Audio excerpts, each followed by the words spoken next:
Hello, friends. Patrick McFarland here of the Liberty Weekly podcast, coming at you with another episode. This one is episode 188, and the show notes may be found at libertyweekly.net/188. And I am joined again by my friend and co-worker at the Libertarian Institute, Keith Knight. How's it going, buddy? It's going very well, man. Glad that things at the Institute are going well with our fundraiser so far. I've been tweeting it out, and we're getting a lot of great feedback in the comments, too, of, everyone who donates, they comment, and those are the comments we take seriously, not someone not willing to give us a penny. If you donate $5, I'll read your opinion. Then it's certainly worth it. So, yes, I'm doing fine. Thank you. Good. Yeah. And thanks for reminding me. So this podcast and Keith Knight's Don't Tread on Anyone, we both appear on the Libertarian Institute at libertarianinstitute.org. And we're currently doing our fall fundraiser, which really helps out what we do. We're really, really excited about the crew that we have arranged at the Institute. And we have some big things planned for the next year. We're definitely relying on your support. So head on over to libertarianinstitute.org/donate. And it's been going good so far. And yeah, I'm sure, you join in this as well, but we're just really stoked about the Institute and what we have planned. Yeah, and we don't meet that often, all of us, because, so much we can communicate, in a chat or anything. But just, having me, you, Sheldon Richmond, Scott Horton, Pete Quinones, Kyle Anzalone, Tommy, all of us in that one group, that's so cool. I definitely see a lot of potential for us in the future. Hell yeah. So looking forward to that for years to come. And so one of the great things about my show is that I bring you on to talk all the time because we're friends and this is how we stay in touch. Just personally, you and I have been doing stuff for years before the Institute even. So I think I say that every time you come on. But so one thing that you've always really focused on, Keith, is propaganda. And I think that's so useful, especially for the time that we're living in right now. And I've been thinking lately about the duty that we have to history and the duty that we have to preserve our own narrative and to preserve our experience through this, because not to really focus on ourselves, even just everyone in this movement is this time. This is a very crucial point in history. And I think that, it's like akin to living through the Great Depression or something like that. I don't think that's hyperbole to say. So what made me think about it was that I was reading Victor Klemperer's diaries off of, I think Whitney Webb had an interview with a professor from NYU, and he mentioned that he was reading Victor Klemperer's diaries and that there were a lot of very eerie, uncanny parallels to Nazi Germany. And I don't want to be, I don't know, I don't really want to make a direct comparison. I think there are similarities, but I think it's so cliched to say, oh, it's just like Hitler and it's just like the Holocaust. What do you think, Keith? Yeah, it just feels, like it's sort of overused because it's so easy just to give it that stamp. I've now called it this, and now we can move on because no one wants to be associated with that terrible thing. But so long as you're able to find a principled comparison where, you can always make arbitrary comparisons. Yesterday, I worked very hard. Who else worked hard? Slaves. Therefore, I'm enslaved. That's not really getting to the heart of the issue. However, it's good in the sense that you don't have people so emotionally attached in support. They're so emotionally attached in opposition that you could basically say anything that these people did and it would be believed. The New York Times once reported that in one of the camps, what the guards do is they put one of the Jews in a cell, and then an eagle eats the eyeballs of the victim, and then a bear eats the person, as though this division of labor was so coordinated between the animals that it became a pattern. And of course, just like all the World War I lies that we went through previously, turns out there was a lot of exaggerating in this one as well. So yes, it's good in the sense of you're able to finally get people to see things clearly. Hey, so, it is possible for a lot of people in power to have a meeting of the minds and do something really evil, and it's possible that it could take place in a first world country. We have pictures of these people, so it's not out of sight, out of mind. So it can be beneficial, but it's so often abused. Yeah, and just to be clear, you said the New York Times reported that bear eagle dichotomy that you just outlined. I'm gonna find that article because I'm the second I said it, I go, I'm pretty sure that was it. Give me the 30 seconds or so, and then I will Okay. definitely pull it up here. Yeah, no worries. But I was just thinking too of like I said, that duty that I think that we have to history, because it certainly is something that I think everyone, especially libertarians like us, should be making a diary of the situation. You know, in those infinite hours that you have throughout the day to do all these things, especially, you know, as Patrick McFarlane of Liberty Weekly is saying, hey, you should be doing this. Hey, you should be doing that. And then amongst all the agorists and everyone else out there saying what you should do. But I really do think it's important because, you know, we still have Victor Klemper's diary, and it's not like everyone is going to have a journal that's published or anything like that.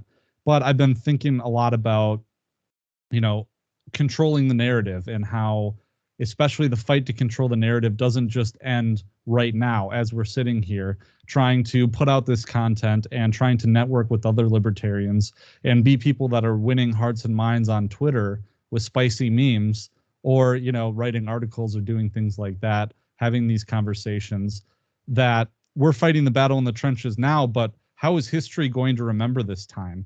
And of course, none of us can really think of exactly, of course, we can't tell the future and we don't know what's going to happen in the next 10, 20 years. But 30 or 40 years from now, we need to make sure that our story is told, because what if we lose?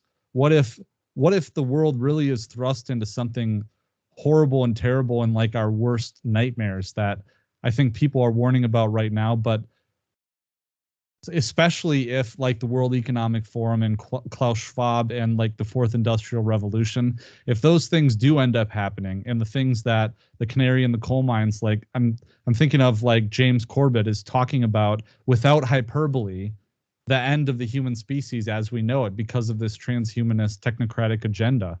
So I think that part of being good advocates for humanity and good stewards of the truth, we need to be taking note of what's happening right now. And I thought, you know, Keith, you're such a good studier of propaganda that we could make those parallels with the Victor Klemperer diary, but you've also done some digging and you've been covering this, I think, extensively, exactly what the regime is saying right now and what the mainstream media, how they're crafting the narrative around COVID-19. Yeah, I mean, you can definitely see when you watch something like The Roosevelts. I think it was PBS who put this together. The amount of whitewashing they do in favor of the Roosevelt administration is just astonishing, as though people like, you know, John T. Flynn and Garrett Garrett weren't completely outspoken at the time. What they do is they create this narrative, and they went as far as to say things like, what made this administration unique is that it represented the people. Everyone was more or less in line. We need to do things for the Great Depression. Well, one of the people critiquing intervention in the economy to solve the what at that time was a recession was Franklin Roosevelt's administration in 1932, as James Burnham points out in the beginning of The Machiavellians, where he just lists the 1932 Democratic platform of, we're spending too much money, this is spiraling out of control, these government regulations are stifling innovation and all this stuff. It sounds like something, you know, Gary Johnson would say. So it's, you know, pathetic enough, but it's also a little critical. So that's why he gets the Gary Johnson Award there. But yeah, their ability to shape narratives that people believe in and they don't even know that they believe in. It's commonly referred to as unconscious Genesis fabrication, where people will say things like, well, we decided that we want everyone to have an education. That's why the state currently has compulsory education.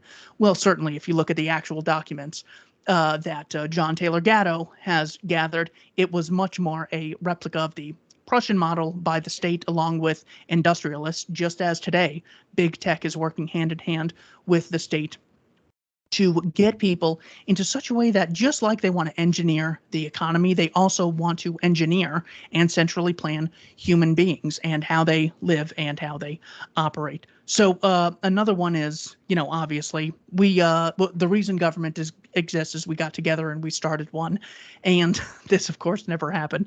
There was like 0.0001% of people who got together and started this.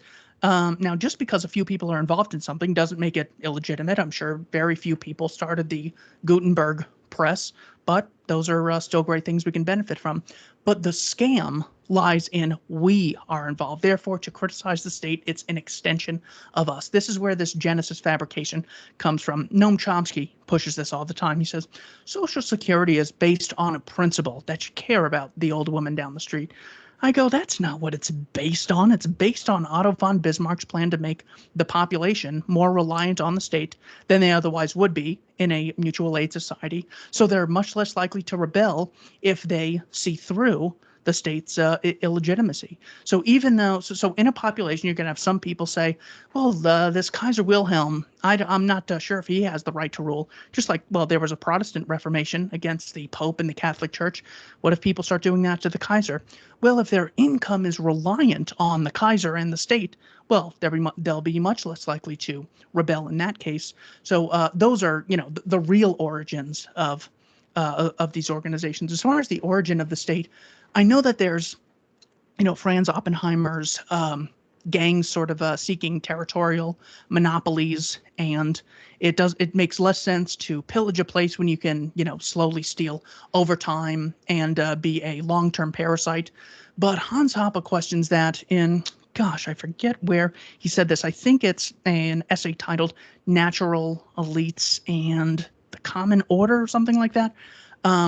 It's his essay on natural elites, and he says, well, instead of this, what is more likely to happen is that there's a natural elite that develops a good reputation over time, and because of their reputation, they stage more or less a coup and become a coercive monopolist, not as the result of providing a good product or service to the many, but as a result of threatening competitors. That it's much more of a soft coup as opposed to there's invaders who come and then conquer. So that unconscious Genesis fabrication you can see all the time, as the great meme says. If the news is fake, just imagine how bad history is.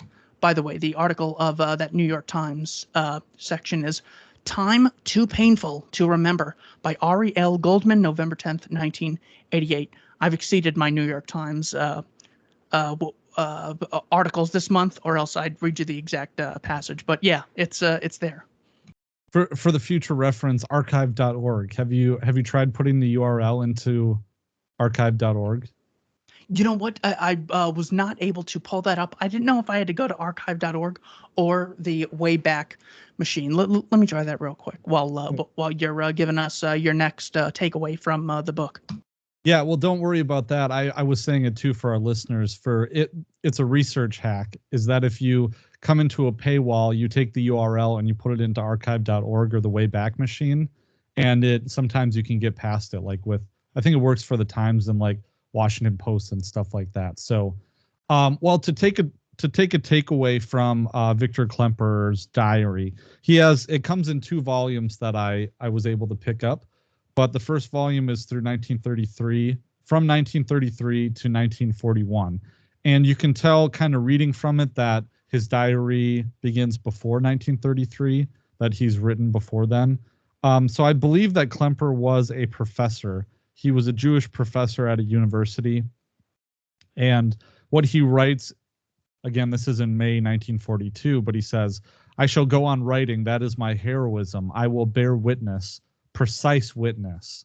And I think that quotation, of course, it is the title for his the diaries that someone else chose, I believe, but that's kind of the spirit that I wanted to encapsulate, is that the state may take everything from us, but at least we're free still within our own minds, and we're free within our documentation of what we see happening around us.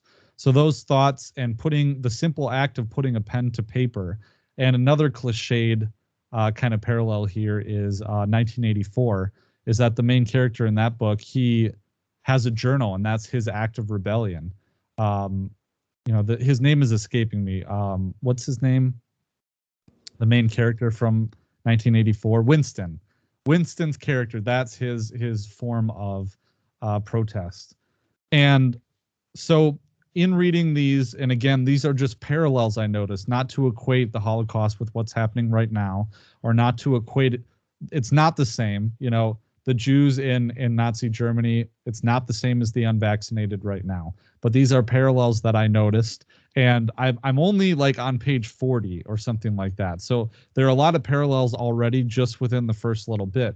And the first parallel that I'm seeing is that Jews lost their jobs in large numbers, and they were completely afraid of speaking out against what was happening even. And there were quite a few amount of people. I wouldn't say they were the majority, but from reading the diary, he talks about, Jew and Christian alike, people being afraid to speak up. Yes, because they're afraid of the regime. They're afraid of being disappeared. But it's not just that. There was a large fear of losing their jobs.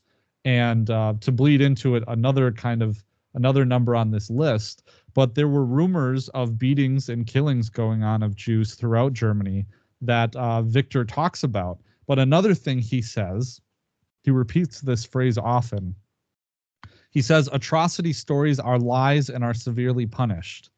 And it just makes me think of every time you tweet a story and it says that this is missing context, or this is dangerous misinformation, or you get banned or something like that. Of course, I'm not equating being disappeared on social media to being killed or beaten by the Nazi regime, but there's a parallel there. It's not to say that things might never escalate to that point in the current paradigm. I've seen videos of people in Germany, of doctors, the live stream being interrupted and the police storming in COVID times. And I'm sure we could also find that be the case in Australia too. I have seen that where people are disappeared if they come back and have been exposed. There was a video I saw from Ireland where a man came back and he was contact traced, and the police showed up at his house, and people were, he was disappeared. And there was another one, wasn't there, Keith, in Australia, where a woman had like a dangerous tweet and she live streamed the police coming to her house. That was a year ago. Yeah, she had posted on Facebook. I forget if it was New Zealand or Australia, but it was a pregnant woman, and they were arresting her. There was another popular one going around of the cops coming to a woman's door. This one was Australia, and they said, "Did you or did you not post this on Facebook?" And they go, "Oh, why does that matter? Well, we just need to know. Am I under arrest? We just need to know if you posted this on Facebook." Like, it's crazy, man. It's hard to, always compare. Well, this small thing is kind of like this other really big, terrible thing, because, almost everything could be a slippery slope in one way or another. The problem is there any, or maybe a more productive way, is there anything parallel that we know this regime would unapologetically engage in? And you just have to look at this, mass murder campaign that they've put forth in Iraq or Afghanistan. I mean, they kill a bunch of innocent people, call it a victory against ISIS-K. Turns out that of course, was a hoax. Look at the 90% of, drone deaths are civilians, and the people who are the alleged terrorists qualify as any male ages 16 to 50. So all you have to do is look at what they already do in different geographical areas and know that they don't see you in any different light than they see strangers in Iraq versus strangers in Florida or California or Nebraska. So it's not even like you have to pretend maybe in an alternative universe or years in the future this might escalate. They've already done it, or they'll, who was it? I think it was Ricky Gervais was on the Jim and Sam show talking to a guy about gun control. Sadly, a moron who was, on our side of things. But That's Ah, but that's what they love doing. Let me get the dumbest person on the planet, argue with them, and pretend that I'm taking on the great intellectual battles of our time. Well, Ricky Gervais says, so like if by some miracle, eventually there's some tyranny in America, you think you're gonna, take on the state with these guns? Wouldn't they just nuke you?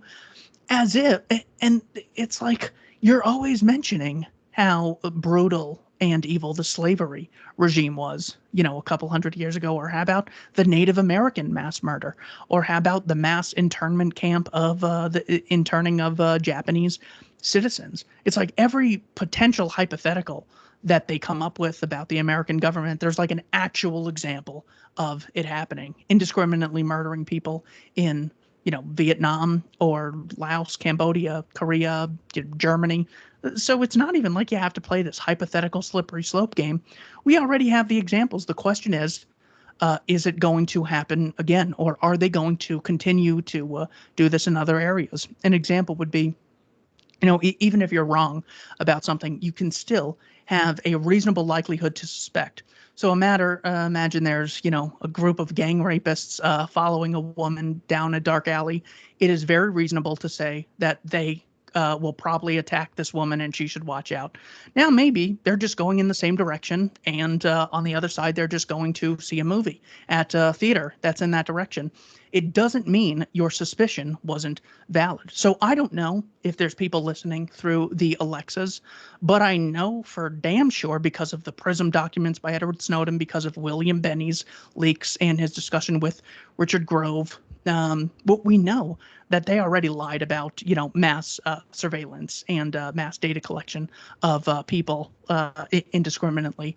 So it's not, could this possibly be? The question is, are they doing more of what they already do? So it's not that you're totally crazy to question these things. You're just making a rational guess based on this organization's previous behavior. And if they don't apologize for it, well, they're probably not sorry, and they're probably going to do it again in some other manner. what about the hypocrisy of it too? Is that atrocity stories are lies and are severely punished, right? That's what Klemperer says. While at the same time, the United States is calling every questioning of the vaccine, every questioning of their statistics, and the reporting of adverse events and deaths as a direct result of the vaccine. Then at the same time, but the Uyghurs are committing genocide, or excuse me, the Chinese are genociding the Uyghurs, and you have to believe it. So, of course, they get to spread their conspiracy theories, but whatever we say is conspiracy theory as well. Yeah, and they always have extremely high standards. This is a perfect example of an abusive relationship. Extremely high standards for you and no standards for themselves. I need primary documents. I need exact footage. All right. Well, Project Veritas has some footage. Oh, that's probably edited. Everything that doesn't show you. I mean, that you either get everything that's ever existed or an edited version of it. Yeah. So everything is edited. You're not making a case there. But this is very, very common, where they have the fakest, highest standards for their opposition, and then they'll believe nonsense like, I'm sure we're in Syria to take on the bad guys. Well, that's just as ridiculous and, conspiracy theorist minded as, anything, people on our camp saying, well, just because someone died after getting the vax doesn't mean it caused that. Well, that's what we've been saying about COVID deaths since, I don't know, the beginning of 2019. So, yeah, the hypocrisy is a great key insight into being able to at least not feel so much guilt about what these people are trying to push. Okay, so do you have another example from COVID land? You get this all the time when they'll say, well, we support people being safe. We support there not being COVID cases. And what they're doing is referred to as the systems versus results switch. So in a conversation about how to get the best results, how to get the most people healthcare, how to keep most people safe, instead of discussing which system or set of rules should be embraced, they'll just talk about the results. I want everyone to have healthcare. Well, what they usually mean is giving the state a coercively funded monopoly on the production of healthcare. That doesn't give everyone healthcare any more than giving them a police monopoly keeps everyone safe, or giving them a military monopoly makes the world safer than it otherwise would be. So other examples of this would be almost as dumb as saying, the society I believe in is goodism. This is where everyone's good. I believe in happyism, where everyone's happy, and wisdomism, where everyone is wise. Those are results that you want to achieve. So a more effective way was, in order to have a society where the most amount of people have the highest opportunity of gaining wisdom, we would want a competitive free market that gives people access to computers in a higher number than they otherwise would have in a command economy because of the profit and loss signals and the incentive of mass distribution and increased efficiency to complete strangers. You get people working tirelessly hard for complete strangers through the price mechanism. If you want people to be happy, you should probably allow them to pursue their happiness in the most amount of ways that they possibly can, so long as they're not initiating aggression. So you'll constantly see this where they'll say, "I want people to be healthy," and you just want people to get sick and die. Well, how about the fact that there's no correlation between places that had lockdowns and high numbers? If you look at comparable states within America, of course, they want to compare, Asian countries that have more coronaviruses than Western places. So, of course, they're filled with those fake examples. As Tom Woods has said, Cambodia, that was ranked something like 93rd by the World Health Organization in pandemic preparedness. That they did much better than people would have thought because they didn't have this massive lockdown regime. Even places like Uganda and Malawi didn't have the high numbers. Surely, if it's about people have to be wealthy and the poor are getting hurt disproportionately, and we need more, giving them money as infrastructure. And, if you have to go to work, it's basically classism because you're more likely to die of this. Well, the poorest people on the planet were not doing the lockdowns that people in California and New York had, and they had much worse numbers. So that's not to say I know exactly everything about this virus or that I know anything about virology. The point is you can clearly see that they are lying about their capacity to know about, how this virus actually acts, not to mention how many boosters are we going to need for all this nonsense. Are they going to come out with a number, or is it just going to be indefinite? I don't see them sticking down with anything. Of course, they're always telling us, well, we need a government because they need to regulate things. People don't have their own standards. You can't just trust people to disassociate with bad actors. But then when you have like the slightest standards for big pharma, the most powerful people on the planet, you're like, you can't be given 3 shots and still have a bunch of people who've taken it still get the illness. Oh, well, that's ridiculous. You can't have that standard. That it's your fault. It's not big pharma's fault for creating a low quality product and basically exaggerating the positive effects. So, I mean, just in every angle of this, people have no standards for themselves and their in-group, and the highest, most ridiculous standards for everyone else. Yeah, and let's mix and match the vaccines because that will give increased immunity. I don't know if you heard that one. All of a sudden, they're just talking about mix and matching. No, I haven't. The only one that I've heard is about that. I think they called it hybrid immunity. So that would be anyone who both has gotten the virus, has the antibodies, and is triple vaxxed. The other one, gosh, I just heard it the other day. I think it was yahoo.com that said, vaxxed, best thing to do now is to get the virus. Yeah. Because that, I mean, you're probably going to get it anyway. I think, is anyone really saying that there is a possibility of eradicating COVID-19 altogether? That if we do a number of things, it will be gone? Or are they just saying to get to where we want to be, everyone needs to be vaxxed? Because once they come out and say that, then I think the jig is up for the most part. I mean, this completely unconstrained vision of one day there not only won't be poverty and there won't be sadness, there won't be illness of any sort.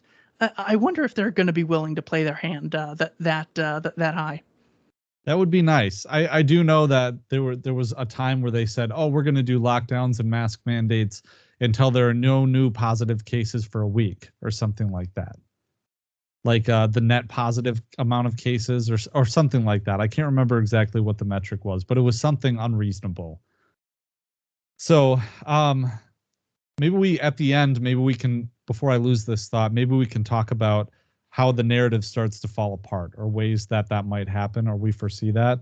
But my other example, because I'm being such a pessimist, Keith, in my real life, but my next example, and this is pervasive throughout this whole thing, from the very beginning, social distance, in those terms, 2 weeks to slow the spread.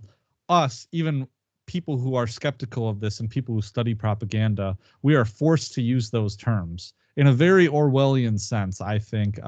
Again, cliched, but it's so true, this control of language. There's this, I might have talked about this on the show before, but there's this concept when you learn a foreign language called Lost in Translation. Great film with Bill Murray, by the way, and Scarlett Johansson. I don't know if you've seen it, Keith. It's a whimsical coming of age story, take place in Tokyo. Anyways, Lost in Translation is this concept when you learn a foreign language, and there are things that just do not translate because the concept of the word is so foreign and alien to you that you've only had that thought in your mind if you're a native speaker. And maybe if you've spoken the language for enough years, then you kind of come to be able to understand the concept. It's like, how Eskimos, I've heard this, they have like 30 different words for snow, and there's meanings within these words. I've heard this. I don't know if this is true, but they have 30 different words for snow to capture different meanings about all the different kinds of snow. And that's all compacted into, or the term like Schadenfreude or something in German, that the concept is just so alien and attached in those words. But the other parallel for Victor Klemper's diary is just people repeating the regime's talking points verbatim. And I've heard this over and over again. It's the NPC meme, I guess, for short.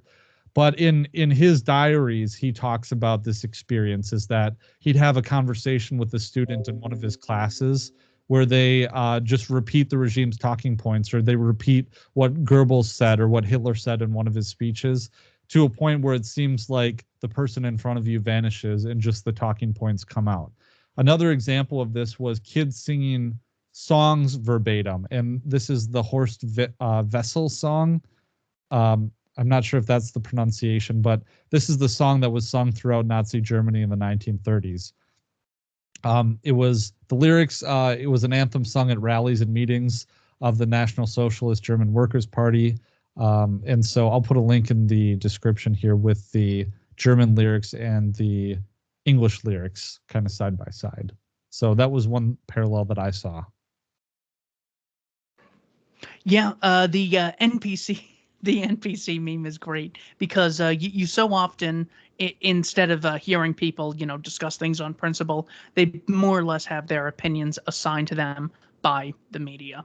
Anything they say, you could find a TV personality saying it, and because it's extremely shallow, they haven't, thought of more or less any counterexamples. So yeah, you have every reason to believe that people are not doing the thinking for themselves, which is why it's so dangerous to have a democracy where people that are completely ignorant have an equal vote compared to people who have taken a lot of time, or bad people and good people have the same number of votes.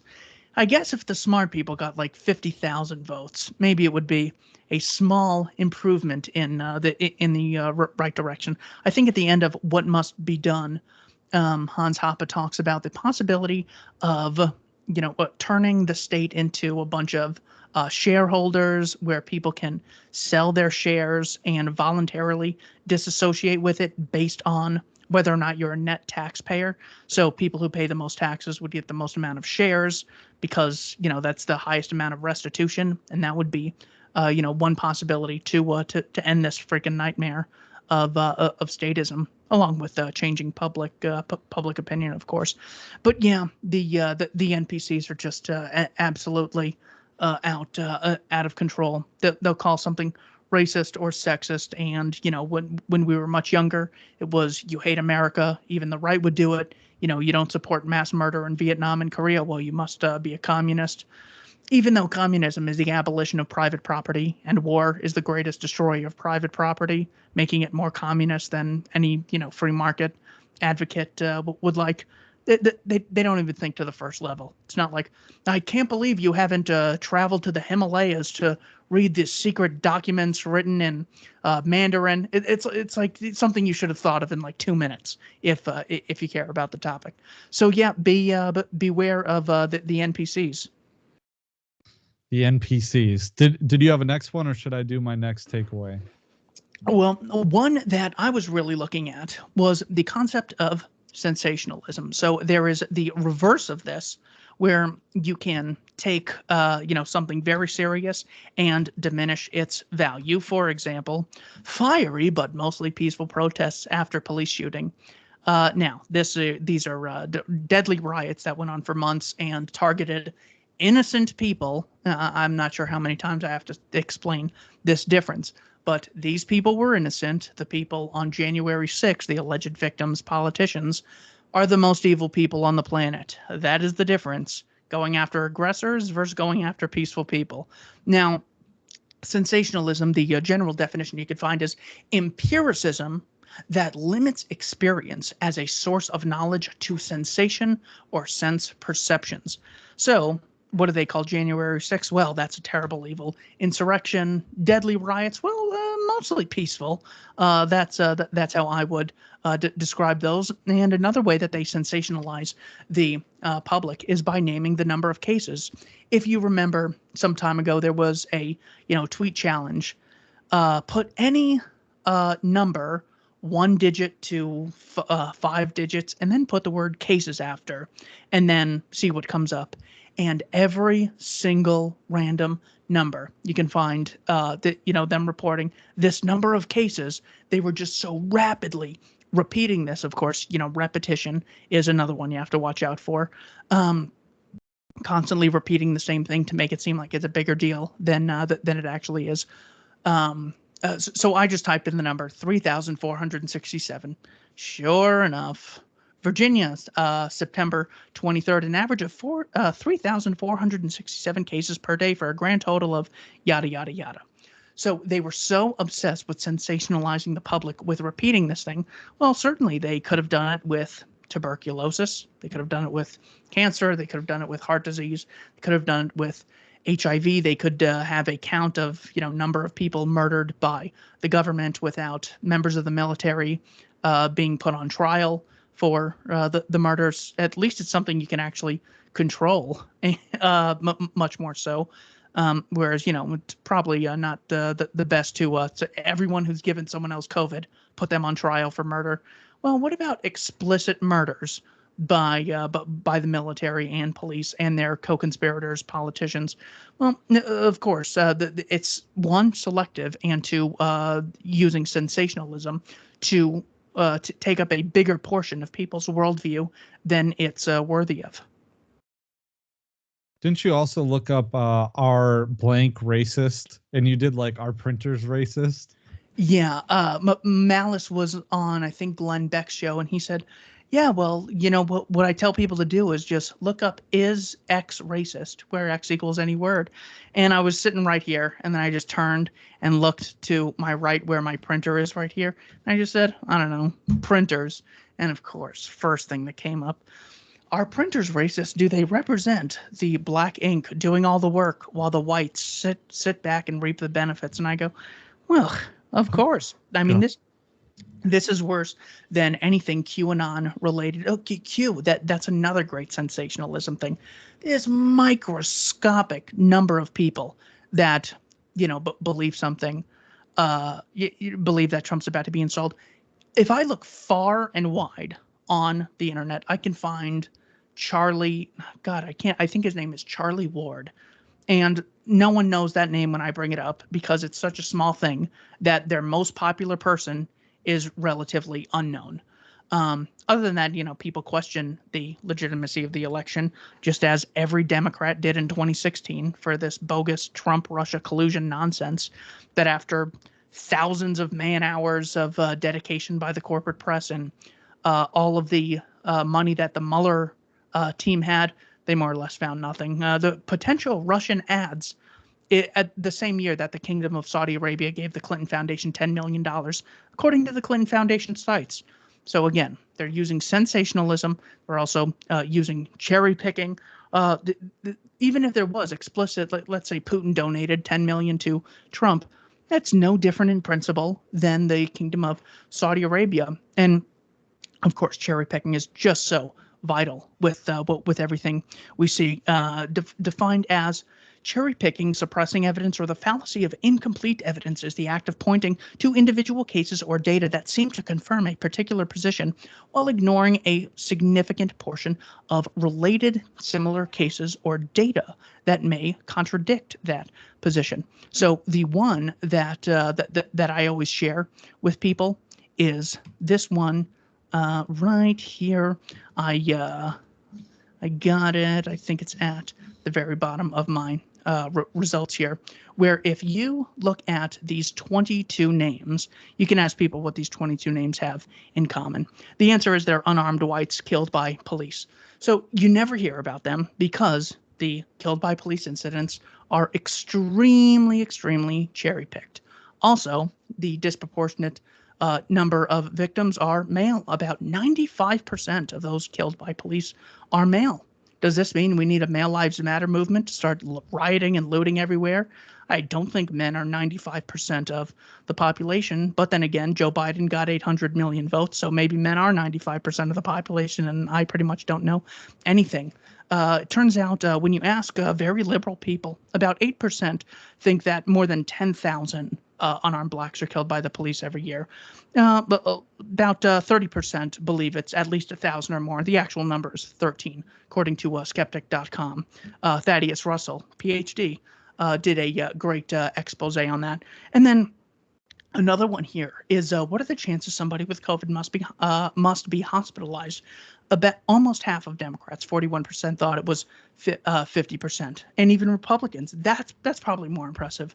That Republicans thought that it was about 50%. So again, this is the propaganda. This is how they control the narrative. And once they control the current narrative, well, then the history more or less writes itself because people have no idea what the opposition is. So another one of my takeaways from Victor Klemper's diaries was the fact that Victor himself was making parallels to past events. And I think that this is important as we try to understand what's going on, because I mean, history, it doesn't repeat itself, but it certainly rhymes. And just to think that this isn't taboo to go back and look at previous Holocausts and see events that are similar happening right now, and to at least ring the warning bells and say, hey, this is kind of similar to what happened then. One example he explicitly uses was the White Terror in Spain.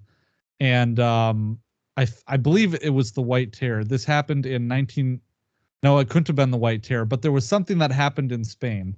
Sorry, the White Terror happened from 1936 to 1945, and he's writing his diaries in 1933.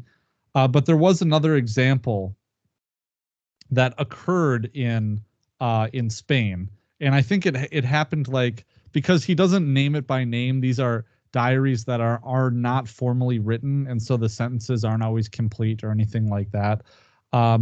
But apologies for that mix-up there. But he was hearkening back to a religious kind of.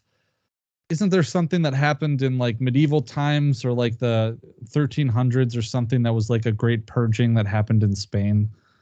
Maybe it was, well, anyways, but there was something like that, some Enlightenment period or something like that, Reign of Terror kind of thing. He also mentioned the Jacobins and the French Revolution. So there were parallels that he was trying to make there. But the main takeaway is just that he was trying to understand past times to make sense of what was currently happening and to try to figure out what was going to happen in the near future for him and for Germany. Yeah, that's nice that he was able to use historical references before the only historical reference became the National Socialist German Workers' Right? Party. You see it all the time with the ignorance that people have about y just their inability to see connections with their own shortcomings. So they'll say, "Well, it's terrible." I just saw this the other day in the communism on trial debate with J.F. Garriepi and Stefan Molyneux versus two self-proclaimed communists, where they said, "Well, it's it's violence every time Stefan mentions race and IQ because." Leads to differentiating the races, and that could lead to one race murdering the other because I see them as lesser. So therefore, talking about it as violence. Now, the most obvious response to that to these people is, well, has anyone used communism as a justification to use violence or socialism or the existence of a state at all? I mean, it's just incredible that people don't see what's right in front of them. I know I thought of ignorance because that was actually one that I had. So simply people in the press being ignorant is one of the propaganda techniques that they use. It's less, depraved than other things, but it happens all the time. So simply ignorance being a lack of knowledge, understanding, or education. We see it all the time in economics. You saw it when Nancy Pelosi, Joe Biden's Twitter, and Jen Psaki all in the same day said that $3.5 trillion of a piece of legislation will cost $0, which is worse propaganda than 2 plus 2 equals 5. I mean, 3.5 trillion equals zero. And then, of course, the lackeys and the professors say, well, what they mean is it won't add to the deficit as they raise the debt ceiling. Well, we're going to have ways to pay for it, which which is the equivalent of saying that this microphone cost me nothing because I paid for it. Well, that therein lies the cost. Another time, Jake Tapper was interviewing Jen Psaki and asked her about inflation. I won't give you how pathetic her answer it was. Something to the extent of, "That's good. People are buying more. That bids up the prices."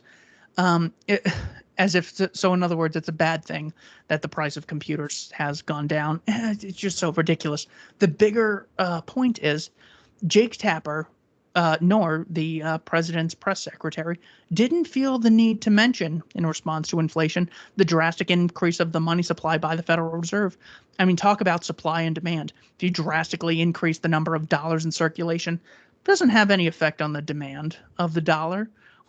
I mean, just the blatant ignorance. And someone like Jake Tapper, to give her, why would you even give someone that much wiggle room in the first place? You'd say, why is the Fed printing all this money? What are the potential downsides, long term, short term?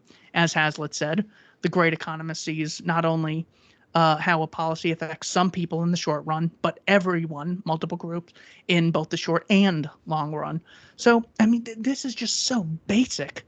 And the fact that they didn't, address something like this, you think the people who have a monopoly on the money supply affect the value of money, and later, in response, the price of goods and services within an economy. It's just unbelievable. So yeah, just blatant ignorance is something you have to watch out for. Of course, they'll tell us, well, you can't have an opinion. You're not a scientist on X, Y, or Z. But then they'll have an opinion on history. They're not historians. They'll have an opinion on morality. They're not philosophers. They'll have opinions on, the economy, and they don't, know the principles of man, economy, and state, or Thomas Sowell's Basic Economics, or Henry Hazlitt, or anything. So again, you just see the blatant propaganda right in your face that's so easily detectable for those willing to see it. And I was looking kind of at some of the genocides that he might have been referencing. It might be the genocide of the Christian Moors, or there was a genocide of Jews in Spain in 1492. Maybe that was a parallel for him, just mentioning that. But I'm kind of thinking, like, would you rather have someone who's completely ignorant of history, or would you rather have someone who was comparing what's happening in COVID land to the Holocaust to say that, we should be worried? I'd much rather people be worrying in a correct direction than Their for facts them. sorry. Yeah. I mean, the analogy that's commonly used is, do you want your doctor to prescribe the right medication for the wrong reason, or the wrong medication for what he thinks is the right reason? Because he's very educated but making a mistake. Well, of course, that would be much better to have a higher level of skepticism. The clear example that we come into is, a lot of people think the state is illegitimate because the 2016 election was stolen by Trump, and then 2020 by Biden. Well, anyone who thinks that the regime is illegitimate, I think we should team up with, at least temporarily. Maybe we can save some souls in that realm. So yeah, even though people will have it, but will believe something for the wrong reasons, you know, Robin Hanson wrote a book called The Elephant in the Brain, and says most people believe most things for fake reasons, calls them press secretary reasons, that your conscience is actually a press secretary for your subconscious that blindly defends anything you do with in the best light, when really you're just doing it to seek money or status or power or resources, or to make friends and be more popular. So, that's sort of small potatoes. As far as being ignorant goes, I think it's much better to know nothing and be humble than to pretend you know something. And that is really important to tell people. Um, I asked a guy the other day, because I was working, or I had reread your excellent article, The Central Banking Scam. I said, what do you think causes? I mean, you watch a lot of CNN, so you're going to be hard for me to conquer here. What do you think causes the business cycle? By the way, before you answer, don't be afraid to say I don't know. That's totally fine. And of course, he didn't take he didn't take that opportunity. But if you always tell them it's okay to say no, I don't know how my food is made or my electricity comes in. Division of labor, specialization, and free trade are the solutions to not knowing about the most important things in life. So I always tell people it's better to not know and admit it. There's nothing wrong with that at all. Um, I guess there's something wrong with knowing nothing. But if you specialize in something, you have any job or any passion, well, then you're not a total know-nothing. It's way worse to have that than to pretend, oh, yeah, I can fly a plane, and I know how to be an astronaut, and I'm an electrician and a plumber. It's like the kids that I used to babysit for in high school, where they would tell me about all these professions. They're going to be a president, then they're going to play football. The only reason they think those things is because they're ignorant as to how complex they are. It's no different than the adults I say who are like, here's what we need to do about the environment. I also know what we need to do about foreign policy. I also know what we need to do about nuclear energy and ISIS and the homegrown extremism, and antitrust regulation should be. Look, you don't know any of this any more than that kid is going to be able to be an astronaut, a football player, and the president in his 30s. So yeah, ignorance plays a vital role in conquering the cathedral. I remember telling my parents when I was a kid, I was in 5th grade, and they were like, yeah, you have to do your math homework and stuff. And I was all like, hey, I'm not going to need to know how to do math because I'm going to be a professional football player, right? So, my last little takeaways here, and I know I got to let you go in like at least 10 minutes. But some my other observations were just that Jews were denied access to the legal system. They were denied access, if not on, explicitly, but before that happened, it was as a matter of circumstance. It was a de facto. Part of it is because Klemper was ripped off by someone else who was a Jew. And Klemper wanted to get his money back, of course, but he was trying to weigh, should I rat him out to the authorities and risk something really terrible happening to him? Or should I just let it slide or pursue justice by some other means or something like that? So it was a matter of course, it was his decision not to pursue that. Again, this is 1933, but it was the circumstances at that time, maybe not on paper. But another thing is that Jewish lawyers were being disbarred. And I'm sure doctors were, I don't know if medical licenses were being issued then. But I'm sure the same would have happened for professions like that, where Jewish lawyers would not be able to practice law. They wouldn't be able to, be a licensed physician, if such a thing exists. But it seemed like that was something he mentioned a few times that lawyers were not being allowed to practice in court and that professionals were losing, their practices. And unbanking was another one, is that Jews were not allowed at certain financial institutions to participate. And so some of these things have started happening, especially in the COVID regime with doctors. But I keep telling people, and, around here, I'm sure I sound crazy or hyperbolic, but I keep saying, I'm going to practice. If I lose my job, I'll practice law until they pull my legal, my admittance to the the court, my bar license in Wisconsin. So those were some other parallels that I made. But before we go and before I do your plugs, just quickly, is there anything, or what do you think would happen, or things that we would see where the narrative just doesn't have legs any longer, and we start to win? I think it'll be when in Soviet Russia, the regime can lie so many times, but when food isn't on the table, you can't lie to them and tell them everything's fine. Yeah, I certainly hope it doesn't get there. The problem is, even if there is no food on the table, whatever that analogy could be, whenever there's something right in front of your face that's difficult to deny, or it's no longer in your self-interest to believe the lie, the problem is they still might pin the tail on the people who are not the problem. So you can say, wow, things are really bad. I told you the voluntary sector was too big, and I knew that we needed that 3.5 trillion wasn't enough for this relief package. Imagine if we had done nothing. So the problem is that even if things get really bad, the idiot class still probably won't know where to point the finger. One great thing that I have shown people is narratives that started but didn't take off. So here is one example. This is the Russia hoax of 2020, not to be confused with the Russia hoax of 2016. So here we have them engaged in, what is the term for programming people in order for a future event Predictive programming? Predictive program. It's something in this area. So in order for them to say the outcome is illegitimate, if they don't like the outcome, they were already planting this in the mind of the populace. So CNN on October 21st, 2020, feds say Russia and Iran have interfered with the presidential election. This was written by last names Erb, Cohen, Perez, and Murphy. So 4 people at CNN verified that the feds have said that Russia and Iran have interfered. That's Russian interference. We need Mueller 2.0. He might not be. Keith Olbermann said on Bill Maher's show, Trump is not a legitimate president, which I agree, but for different reasons. We even have Politico in the national security section. Oh, no wonder.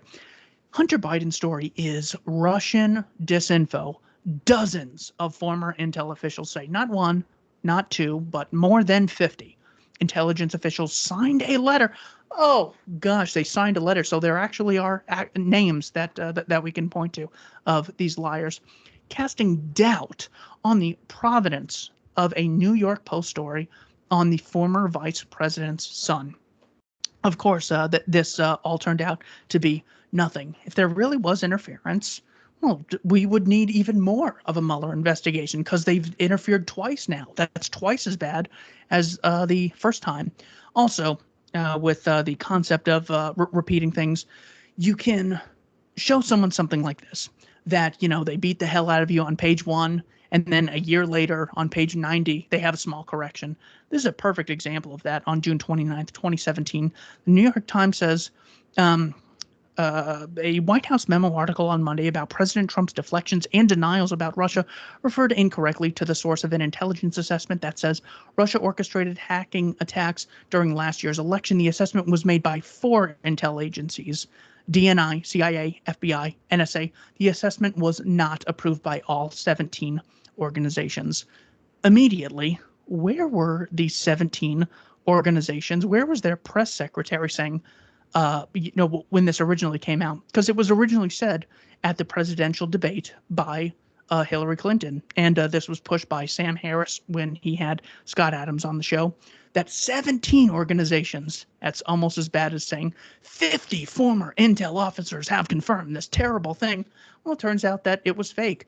And if these intel agencies that allegedly work for us, well, why weren't they out correcting this, making sure we, the American people, have the truth?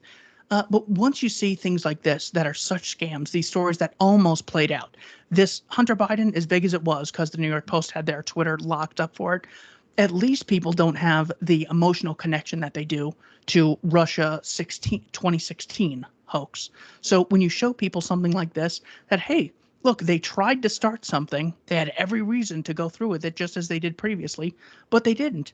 It seems like it's much more like a religious organization pushing their own personal agenda than it is something about facts and reality. So I would say that that is probably the primary mechanism that I will try and use in my specialization in this division of labor war against statists that I can hopefully bring people over with. Yeah, and you mentioned, well, actually, Scott Horton mentioned this on the End of the Empire podcast, the Institute's new show with him and Pete Quinones. Scott was talking about how maybe, possibly, people in the libertarian anti-war movement was able to prevent the war from breaking out in Syria. Is that, of course, we weren't the end-all, be-all, but that was an example, possibly an example of us thwarting a major catastrophe by getting ahead of the narrative. And I think there were enough people in Washington that were saying, hey, this doesn't make any sense. Thomas Massey being one of them on CNN, NBC, CNN specifically. And yeah, so it might have prevented something. But so it was great to do another episode with you, Keith. Before, I know you got to go, but I wanted to mention that DK Williams passed away a few days ago. He was on this show in episode 123. He was one of us, libertarian. He was an attorney in, I believe, Colorado. And although I don't think that he wasn't extreme voluntarist, as radical as we are, there are things that we would have disagreed on. But he really, really had a great show. The Law with DK Williams was a great advocate for liberty, and his passing will be mourned should be mourned by the libertarian community. So thoughts and prayers to his family. Also, before we go, the Libertarian Institute, again, to remind you of our fundraiser. I haven't been doing plugs in recent episodes because I just want to underline that giving to the Institute, libertarianinstitute.org/donate, really helps us out. Very much helps us out. So please consider donating. We take all kinds of cryptocurrencies. So thanks so much for joining me again, Keith. I'll let you run, bud. Anytime, brother. Take care. Bye. Thanks. Bye.